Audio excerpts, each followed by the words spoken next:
Hello and welcome to this episode of the Take Your Shot podcast. I've got my favorite person, favorite guest on the show today.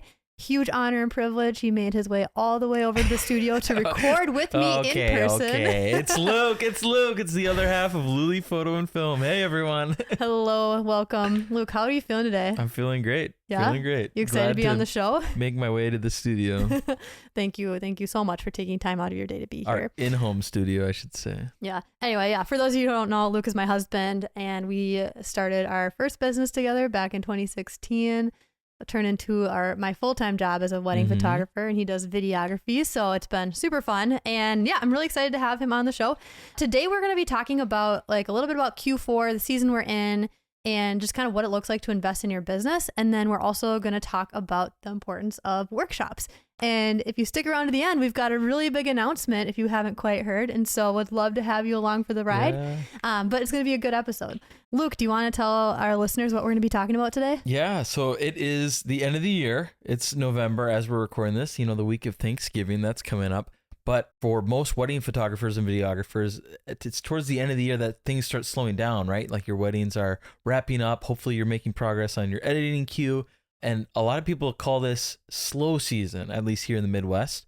But we like to refer to it as strategy season because this is a great time of year to focus in on your business and make improvements. You have the time and capacity, and to take advantage of that is really important. So that's why we like to call it strategy season. It's a great time to align what you're after, what you want to be doing better, what you want to make sure that you're doing a little bit more intentionally, and how you want to grow. And so that's kind of what we're talking about in this podcast episode.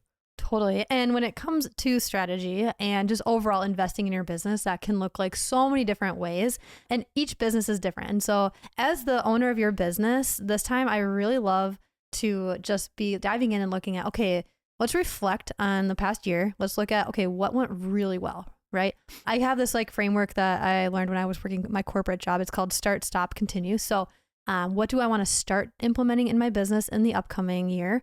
What do I want to stop doing, as in what hasn't been working for the business? And then what do I want to continue doing? So this is stuff that has been working well and I want to continue doing it. So I like to kind of chunk it up into those three categories. And I recommend, if you want to apply this to your business, maybe just go through and just do a deep reflect of how are you feeling? What went really well?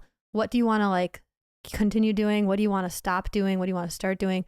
These are all things to just kind of go through each quarter and kind of look at that. And that's just kind of looking at your structure of your business, how things are feeling. And then also do a deep dive, look at your revenue, look at your networks. How are you feeling about inquiries and bookings and all of that? Kind of look at okay, are things smooth? Where are my pain points? And it's just kind of a great way to just kind of start reflecting and thinking through, okay, where do I want to make improvements? And before investing in your business, I think that's just a really good thing to do, and just reflect on, okay, how are we doing? Where do we need to make these improvements before just looking at a flash sale and thinking, oh yeah, I should buy that new camera, or I should buy gear. We are hitting Black Friday. We are hitting all of the things with Thanksgiving and Christmas around the corner. And so we're going to be seeing all these sales coming, and maybe you might want to get a new camera body, but that might not move the needle for you in your business, right, in terms of helping you achieve your goals. And so I think just going into this season and having just set goals, put the blinders on, don't look at every single flashy sale, but instead just think through, okay, what is actually going to make an impact in my business? And really make sure that you're gearing everything towards that and not getting distracted by the new lens that just went on sale. I say this even though we literally just bought a new lens. Literally. Who bought a new lens? I did. but it was because we knew what our specific needs were, and that it was, justified. It also wasn't impulse. Anyways. It wasn't. I'm just joking. But I know. It literally was because Luke and I, we have a lens. We've got a really awesome lens that we love, and we kind of fight over it. So I'm I want this for photo. And he's I want it for video. And we've literally been talking about, okay, should we get another one? Should we not? And we can think back of sometimes, there were some pain points in which it would have been really helpful for you to have that. And so when it went on sale and we looked at it, we're okay, well, actually that was a pain point. We were prepared, so we could point knew. back to that. So anyway. And I think a great thing about the start, stop, continue framework, like Halle mentioned, is to apply it towards each area of your business. So if it's marketing and interactions on social media, or the actual client experience after they book me, but before their wedding, all these things, if you kind of chunk it up and really focus, it becomes a lot more digestible. You're able to focus in on what you want to start, stop, and continue, right? Because if you just think of like, oh, my whole business, what do I want to start, stop, and continue? It can be a little overwhelming. Totally. So when you chunk it up that way, it can be a lot more effective. And we do this pretty consistently. And if you just have a rhythm of maybe doing it every quarter, like Halle mentioned, like that's just a really good way that you can stay on top of things. And that way it's not overwhelming. It's not overwhelming to the point where you're only doing it at the end of the year, but like we said, the end of the year is just naturally a great time to consider thinking about these things. Totally. So as you're going through and looking at those different areas of your business, I would love to just kind of break down a couple different ideas of like places that you can dive into. So first one would be goal planning and business strategy. So like look at, okay, how am I feeling about my current business strategy? How do I feel about my goals? Did I achieve them? Do I have them? Sometimes people just kind of jump into the year and you get out of your editing queue and you're just like, man, I just want to take a break. And we're not really even thinking about next year because man, like I'm still recovering from this year. I'm going to get an amen.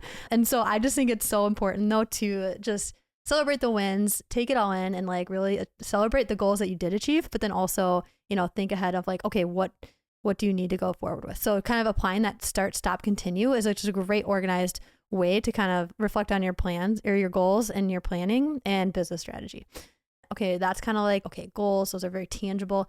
Another thing that's maybe a little less tangible, but I think is really important to just kind of get in check with is your network and community, because I think you can get so focused on the task orient side of things. I'm actually naturally a very task-oriented person, believe it or not. And so I definitely lean that way. And I can sit at my desk all day and the whole day goes by and I realize like, oh, I didn't have like any social interactions. It can be really easy to get really focused on the tasks of the day and then forget about the community and networking at times. And it can be a really isolating job. Don't get me wrong. Like I love like what I do, but sometimes, especially when I first went full-time, I was like, man, like this is lonely and it can be really overwhelming. So that is really important. I think that's a great place to do. So when you're thinking about your networking, you can maybe think like, okay, what's something I want to start doing? So maybe something you might want to start doing in terms of growing your network is, meet with a planner or meet with someone else that's in the wedding industry, whether they do what you do as a wedding photographer, videographer, or someone else that you want to partner with. Like maybe that's something you want to start doing. Maybe something what you want to stop doing is only doing like social media connecting. Maybe you want to do like so much more than that. So like, oh, all I've been doing is social media. I need to get in person. Yeah. And that's a great way to kind of add to that. And maybe you want to continue like, okay, I've been doing a really good job of, I don't know, getting coffee or editing with other photographers. I'm really good at that. I'm going to continue doing that because that's one of my favorite things to do is edit in person with people. Right. Yeah. And I think there's layers to that too. So it can help avoid burnout too. Cause like you were saying, it can be very isolating when you're by yourself. So it's great. We're social animals. Like we really need that sort of contact. So it's great in that way too. It's also great in that you learn from one another. So they're going to be doing things differently too. It's like, it's educational and it's supportive in both directions to kind of see what each other are doing, what's working, what's not. And you can kind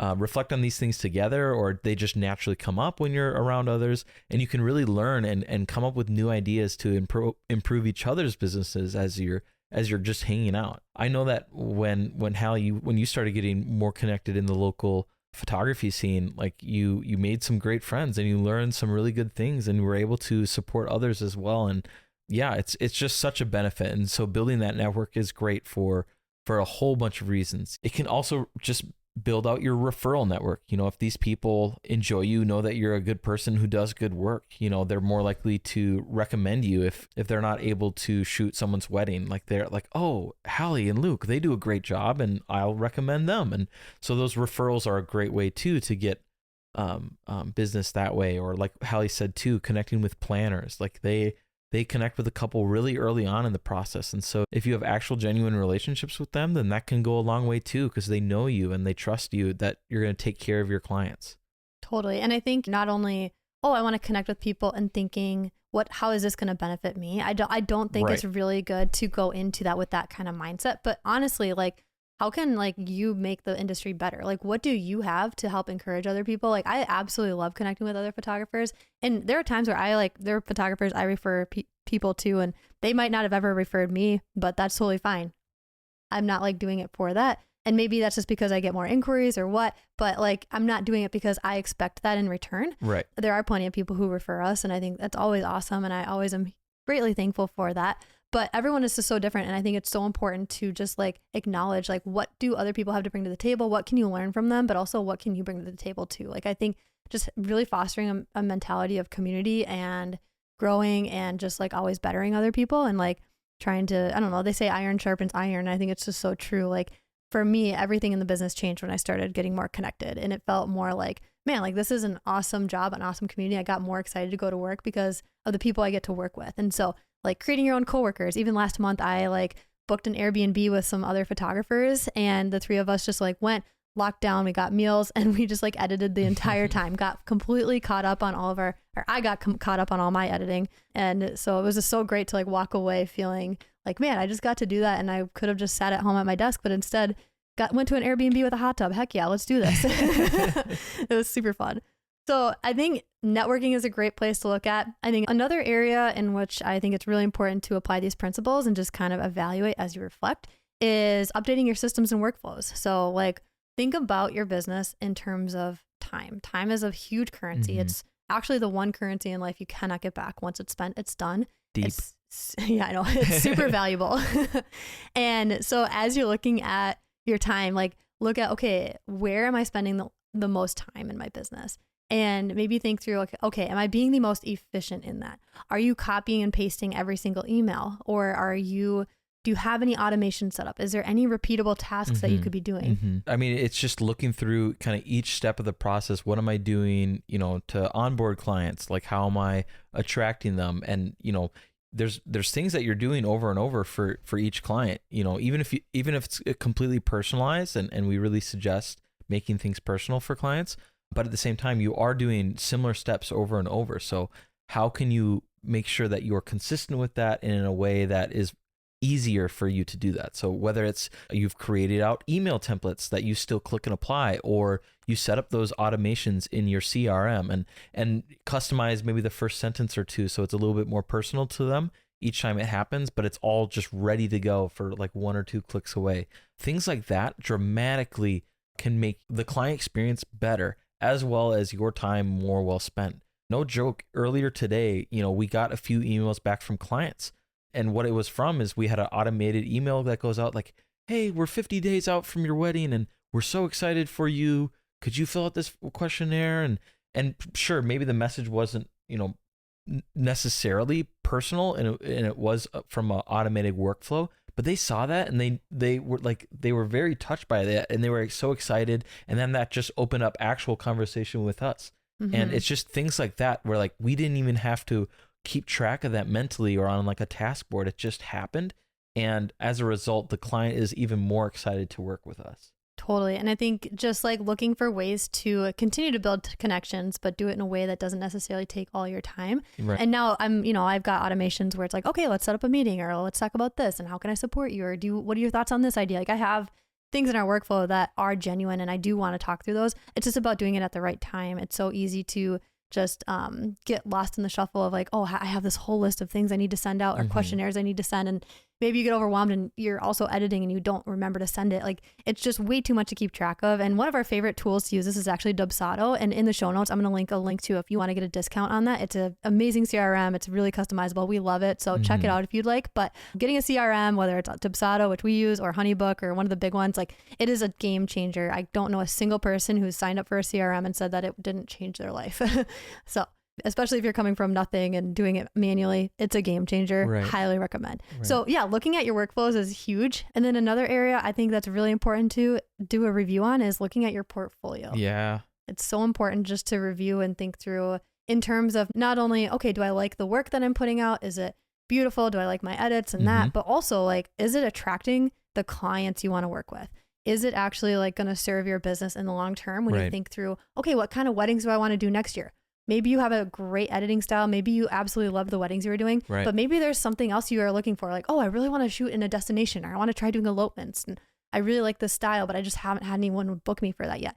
This is a great time to evaluate your content. And if you're looking for ways to kind of invest in that, another option is to look at maybe doing some content days or attending styled shoots. Like there's some great ways where you can, partner with different photographers or vendors who put these on and just take part in that. And even going to those can be great too, because you can also network with other photographers and Right. vendors. So it's kind of like touches 2 points. It's not only just getting better content, but also networking, which is kind of a throwback to earlier. And it's just so great. I think those are super valuable and something that I wish I would have done earlier on in our business. Absolutely. Yeah. And I mean, and all these things are kind of connected too, right? Because reviewing your portfolio is also related to goal planning. Like what types of weddings do you want to be shooting? What types of couples do you want to be shooting? Like down to earth, or do you want to go like ultra luxury? You can look for content days or styled shoots that cater towards that. And naturally, those are also attracting other photographers and videographers who want to be shooting that, and you build on the network. So all these things are really related, and you can learn new ways of updating your systems and processes and workflows from other photographers. So all these things are not, silos that you like, okay, I need to focus on only this next coming year. Like, no, they're all related. Yeah. And going back to kind of the beginning of the episode, we were talking about just like investing in your business and thinking through as you head into strategy season, like where you want to do that, just doing an audit in these areas. And there's so many more areas. Like we couldn't scratch the surface of everything that a business owner does, but there's so much that goes into it. But really just thinking through, okay, like, yeah, what are those biggest pain points as you were doing like the start, stop, continue in those areas? What are the things that you feel like would really move the needle when it comes to your goals and the types of weddings you want to do, and just like where you want to take your business, and really then start looking for ways to invest in those areas. So maybe there's a really cool online course that you want to do that's going to help you with systems and workflows, or maybe there's an awesome content shoot in your area that you want to do, or maybe there's one that's across the country, or maybe in a different country. Heck, like look for ways that you can do like the kind of work that you want to do and really move the needle in those areas. Mm-hmm. And surrounded by the people that you want to be connected with. And yeah, right. And a great way to kind of do all those things kind of all in one is workshops. So workshops can provide content and styled shoots, but they also provide community, because you're attending with several other people who are interested in shooting those same shoots and learning the same things, but also like often educational sessions. So workshops are a great thing to meet new people, learn new things, and get new content all at the same time. I really like what you were saying there too, Luke, because I think community can be just so important, especially in this planning time of year where people are diving into their business, whether it's end of Q4 or beginning of Q1. That's really just kind of like resetting the year. And to do that with people, it's just a great way to do it. And there's so many workshops and types of workshops. And so if you're thinking you want to attend one, like one way to just kind of look at that is think through, okay, yeah, what are the areas you want to be improving in your business? Start, stop, continue. Mm-hmm. And then also, okay, what are the workshops focused on? Sometimes they're going to be focused more on the content side of things. Sometimes it's going to be more on the business. And there's just so many different ways that it can look. Sometimes it's staying together at an Airbnb with lodging and all inclusive. Sometimes it's just a 1-day workshop where it's more local and it just kind of focus on one thing. So there's a wide range, and just look at your business and kind of what your needs are in terms of next year. Yeah, I just wanted to emphasize that too. Like, make sure that you understand what you need and want to get out of a workshop or education before you start, getting excited and signing up for the first one that you see, right? Like, make sure that those workshops fulfill what you're after, whether it's a location based or the community based or the topics that are going to be taught. These are important things to be aware of, and make sure that you've already reflected that in your business so you can get the most out of the workshop that you can. I love that. I think that's so important. So anyway, this was a lot to chew on, and happy Q4. I hope you guys are really enjoying everything with your business. And as we head into the holiday season and as you see those sales, I hope you guys are really like looking for just ways to intentionally invest in your business. And speaking of workshops, Luke and I have an incredible announcement. We are hosting a workshop in Joshua Tree, California in February 2024. It's going to be so fun, you guys. It's going to be jam-packed with education, some styled shoots. We're going to build community and just really get in the room together and talk over all things business. Like, what's really cool is it's only limited to a couple spots. So we don't have it's not going to be a jam-packed, tons of people there. We want to keep it on the more intimate side. Around 10 people is kind of where it's going to be capped. And the goal of it is to really just get to know one another, have time to dive into each other's businesses. And as we see applications come through, we're going to be kind of really intentional about who we accept, because like we were saying before, it's really important to make sure that what people are investing in is aligned with their business and their goals, and just really want to make sure that it's highly impactful for all the attendees. And so we're really intentional about who we're accepting and who we're hoping this to be for. And so it's really going to be tailored towards the group and really intentional in terms of how we want to tackle the topics in which we're going to be going over. But it's going to be really fun. We cannot wait for it. It's going to be a lot of fun. It's going to be beautiful. The location is beautiful. yeah, we're so pumped to be able to do this and connect with you all and the people that are able to make it. And we do hope to see you there, but we'll put more information in the show notes, and that way you can check it out and make sure that it just really aligns with you. We really do want the intentionality to be there. So we totally stand by what you were saying earlier, right? Like we want to make sure that's a good fit for you and your business. So check it out in the show notes below. There's a lot more details and pictures there, but yeah, we are seriously so excited. And our main heart behind this whole workshop is really to intentionally build a space for people to come and reflect and refresh on their own businesses and really dive into that. And so we really want to kind of get that conversation started for people here. And whether you come to our workshop or not, we really hope that you use this season to intentionally just build your business in a way that makes most sense for you, like coming together and looking at strategy. Where are your pain points? What is your start, stop, continue? Is going to a workshop going to be the most impactful? Or do you have a really crappy camera? And maybe you do need to buy that camera or lens. That's like right. It doesn't really, like to us, like we really want to make sure that we're empowering you to make a really good decision. And so anyone who applies, if you're interested, the show notes are going to have a link to the sales page. You can take a look, see all the information. If you have any questions, feel free to shoot us a message and really just like let us know if you have any questions in terms of whether or not this is a great fit, because that is really important to us. But regardless, as we were saying, just make sure that you're really intentional this time of year, looking at your business, what are your needs, and figuring out how can you take your means, whether it's your time, talent, or money, and put it towards your business in a way that's going to be just impacting you for the years to come. So thank you so much for tuning in. Luke, thank you so much for being here. Yeah, happy to be here. And we'll see you guys next week.